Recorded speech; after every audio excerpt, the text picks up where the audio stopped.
This is episode number 2 of Macuahuitl Man Makes, and on this particular video, I'm going to focus more on the art aspect of the Macuahuitl than I am going to focus on the build, because after doing that Power of Love sword video, I felt that the build part, at least at my level of filming, is just really boring.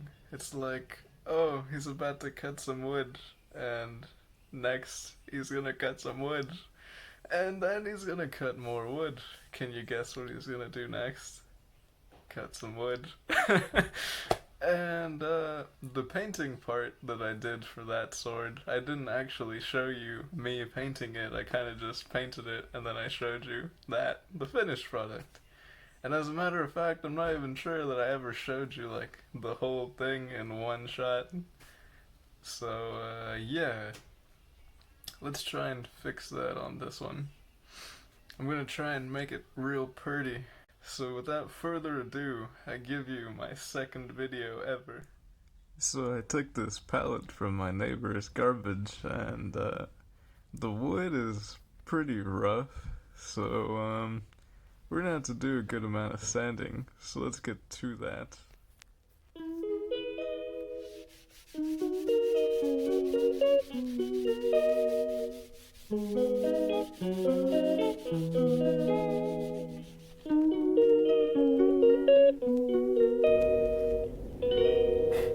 She calls me day and night. I'm sorry, girl, you just don't make me feel right. So I think we got the wood smooth enough for a pretty Macuahuitl. Cutting the grooves for the blades. I did the handle without recording, my bad. But yeah, overall turned out alright. Got a bit of a warp in the wood, but what can you do? I tried to give that edge a bit of a taper, but it didn't quite work out. It's for the best, I guess. Would have made it really delicate.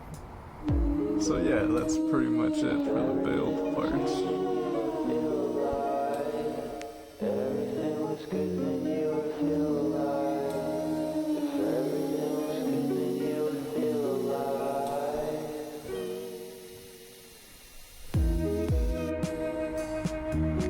So I made this Macuahuitl not too long ago and I really liked that style.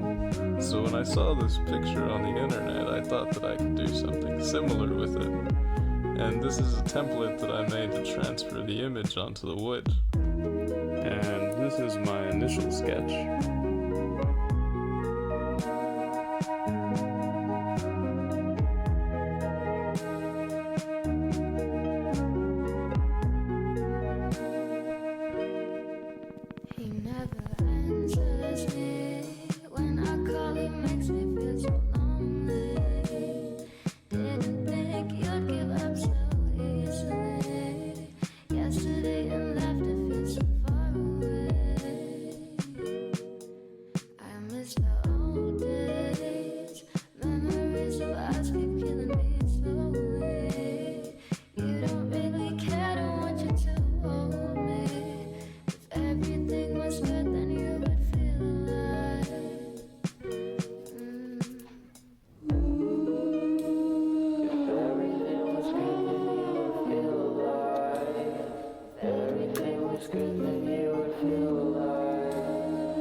She calls me day and night. I'm sorry, girl, you just don't make me feel right. I never meant to make you cry, you were right. Just leave me be, I'm not gonna put up a fight. And every time you wake up feeling worse and then you check the time. It's never what it feels like, just throw me a dime. If everything was good, then you would feel alive.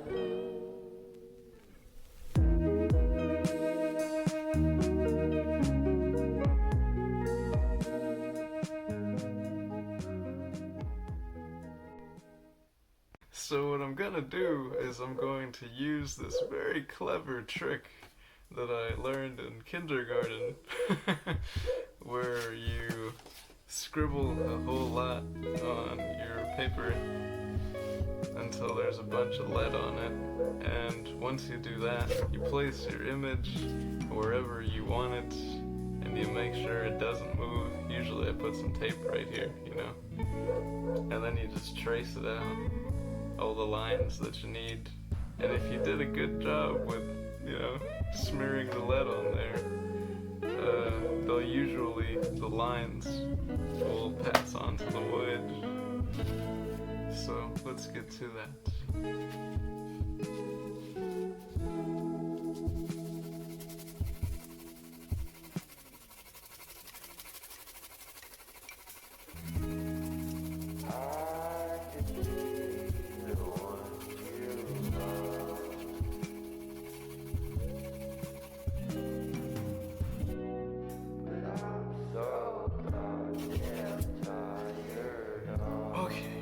So I think that I've got enough lead on there.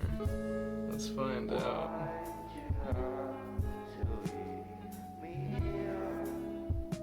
Okay, so if you got lead on your finger like this,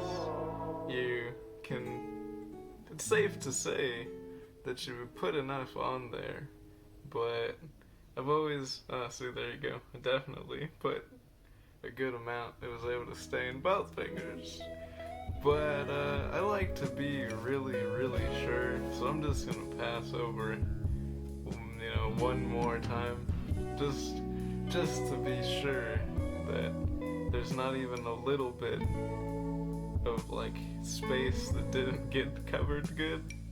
Okay.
Now that I've got everything taped down, I'm gonna start tracing this picture so that all the lines that I trace will transfer onto the wood.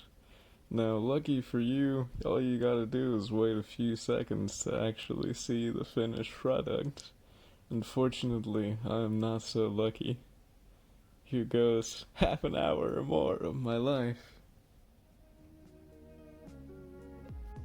A million years later,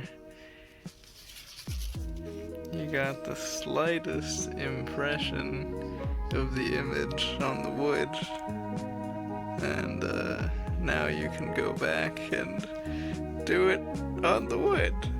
Now, the reason I did this is because I'm not exactly the best artist ever, and I know for a fact that I couldn't replicate this 4 times in a row. You know, so yeah, it works out.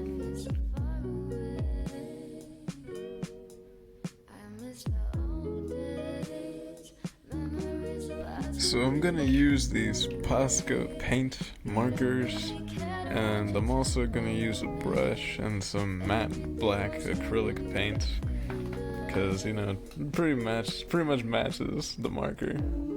The marker is really more for those fine details that I couldn't quite get with the brush, and the brush is for those larger parts where I'm just trying to get a lot of paint on there. Now, I gotta tell you, I really love these markers. they took my art from looking pretty shitty to looking not so shitty. You know, because as far as brush work goes, with such a fine brush, I wasn't all that great. But you can see right here that with this marker, it really makes it pretty easy to look like you're a pretty good painter, you know?